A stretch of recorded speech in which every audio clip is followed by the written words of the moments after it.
उन्होंने law and order को लेकर सवाल।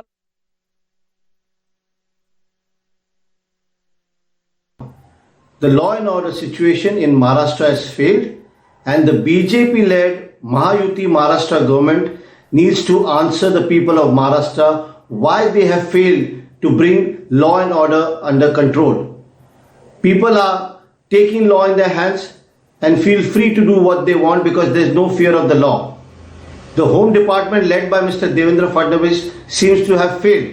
Whether it's a leader from their party whipping out a revolver in the police station or the Koita gang going around in Pune, across the state, the fear of law has failed. Therefore, the Bharatiya Janata Party led government in Maharashtra needs a lot of answering to do, and Mr. Devendra Fadnavis, the Home Minister, must ask himself, is he capable to handle the Home Department, because he has completely failed and I don't think he can take care of this department any further. लगातार विपक्ष हमलावर हैं। NCP शरद गुट के नेता को आप सुन रहे थे। उन्होंने लॉ एंड ऑर्डर को लेकर सवाल उठाने के साथ साथ देवेंद्र फडणवीस के इस्तीफे की मांग की है। बड़ी खबर इस वक्त आपके सामने, बाबा सिद्दीकी से जुड़ी हुई गोली मारकर हत्या कर दी गई एक बड़े राजनेता की, और इसको लेकर अब विपक्ष लगातार लॉ एंड ऑर्डर को लेकर सवाल उठा रहा है और सवाल सरकार से पूछ रहा है कि आखिर सुरक्षित कौन है। जब सत्ता में शामिल पार्टी का एक बड़ा नेता सुरक्षित नहीं, तो फिर महाराष्ट्र में, मुंबई में सुरक्षित कौन है। लगातार आपके सामने तस्वीरें हैं। ये तस्वीर उसी अस्पताल के बाहर की जहां पर बाबा सिद्दीकी को गोली लगने के बाद लाया गया था, लेकिन उन्हें बचाया नहीं जा सका। इस सबके बीच दो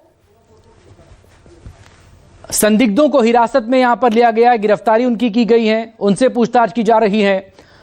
सुपारी किलिंग से भी जोड़कर इस घटना की जांच की जाएगी, ये मुंबई पुलिस कह रही है। सुपारी किलिंग के एंगल से जांच की जा रही है। इस सब के बीच लगातार विपक्ष में जो तमाम राजनीतिक पार्टियां, चाहे वो कांग्रेस हो, एनसीपी शरद गुट हो, शिवसेना उद्धव गुट हो, ये सभी सरकार पर हमलावर हैं, सवाल पूछ रहे हैं और इस तरह के इस बड़ी वारदात के बाद वो स्तब्ध हैं।